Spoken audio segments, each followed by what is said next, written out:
Ngayon po mga bossing, no? Magandang balita po.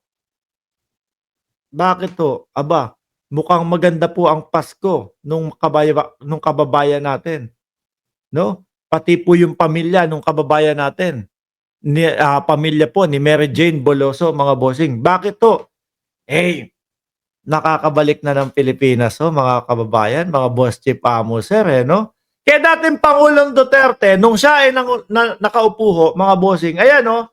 Noong 2016, hindi na pagbigyan, no? Si Duterte ng pinapabitay niya si Mary Jane Veloso. Kumbaga, okay lang dati kay Pangulong Duterte. Tayo po, mga mamamayang Pilipino, kahit papaano po, alam natin kung ano yung nangyari at naisahan po yung kababayan natin, mga bossing. No? Kaya naman, ang sigaw ng mamamayang Pilipino, sigaw ng sambayan ng Pilipino, aba, marapat lang na ating sagipin po ang ating kapwa Pilipino, mga bossing. Pero, nung panahon po ng panunungkulan ni dating Pangulong Duterte, bitayin na yan. Kayo na ang bahala dyan. Parang ganun ho, mga kababayan. Dito po sa Administrasyong Marcos, mga bossing, lalong-lalo na ho, mga boss. No? Kapag alam natin, nanalo ko, naisahan, lalo na po yung ating kababayan, ay nako, life nga tayo, no? Sinasagip natin ang buhay ng ating kababayan, mga bossing. Hindi kagaya nitong tao na to, walang pakialam, eh. Oh, sabi dito, Duterte, no problem if Jakarta decides to execute Mary Jane Veloso. Paano ho kung pinakinggan yan, mga bossing, no? Kawawa-awa yung ating kababayan na napagbintangan lang po. Oh, di ba? Sabi dito, Indonesia says Duterte has given it permission to execute Mary Jane Veloso. Paano kung pinagbigyan talaga yan? Dahil po walang, kumbaga wala namang kwenta ang dating Pangulong Duterte. Ano ho? Oh, report, Duterte gave go signal to execute Mary Jane Veloso. Sa ngayon po, ang nakaupo, mga kababayan, binigyan nila at pinagtuunan nila ng pansin po itong kababayan natin upang masagip. Ngayon po, may isang pamilya na masaya dahil yung kanilang kaanak, dahil yung kanilang mahal sa buhay ay nasagip po, no? Doon sa maling paratang. Pambansang nanay, shoutout po sa inyo at Ma'am Brenda Barton, Heidi at Janelle Vanderhurst. Mark, don't make, sabi ni Noel Palomar, Mark, don't make noise. When Piatos sleeps, he might wakes up. Naku, wag daw tayo maingay kasi tulog daw si Piatos.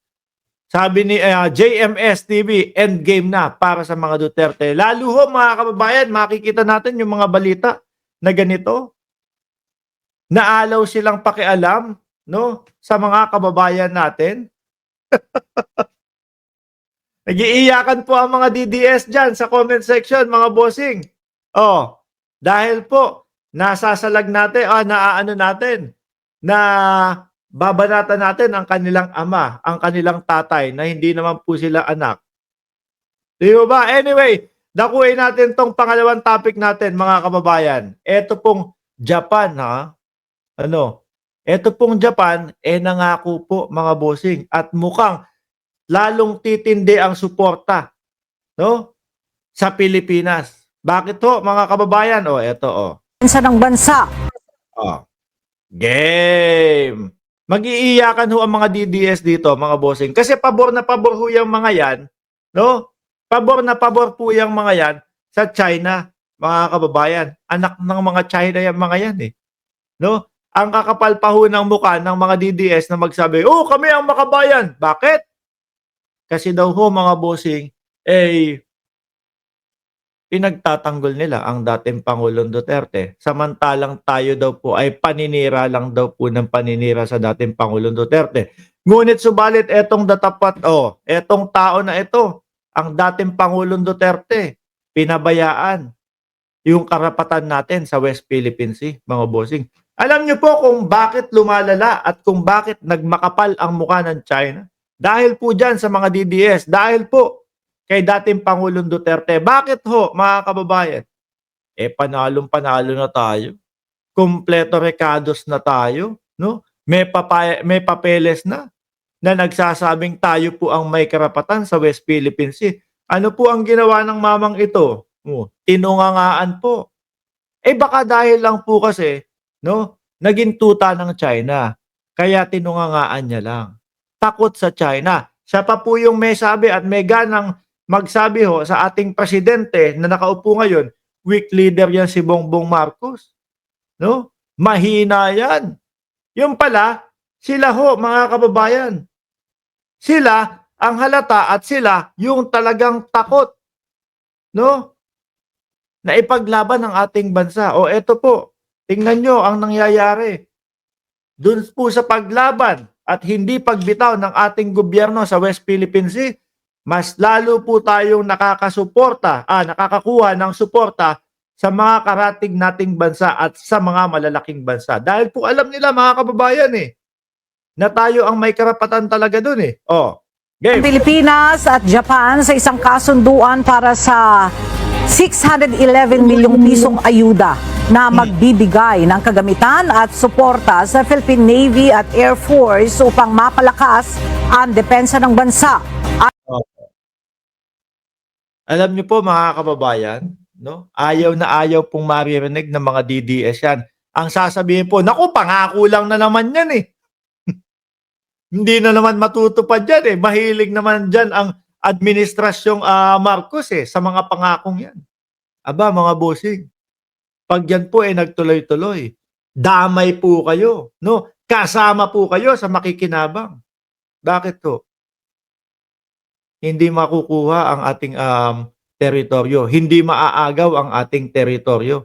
Mas lalakas ang ating depensa sa mga sakaling gustong umagaw ng ating teritoryo. Ano mga kababayan? Pero ayaw po ng mga DDS niyan. Bakit to? Kasi nga, yung dating Pangulong Duterte, mga bossing, pro-China sila no? Isang ganun lang ni Xi Jinping, kumakalog na ang itlog niyang mga yan. Ulitin natin Bumagda ang Pilipinas at Japan sa isang kasunduan para sa 611 milyong pisong ayuda na magbibigay ng kagamitan at suporta sa Philippine Navy at Air Force upang mapalakas ang depensa ng bansa. Ayon sa kasunduan, magbibigay ang Japan sa Philippine Navy ng mga rigid-hulled inflatable boat, coastal radar systems, automatic identification system, at air surveillance radar system para mapabuti ang maritime at air surveillance ng Pilipinas.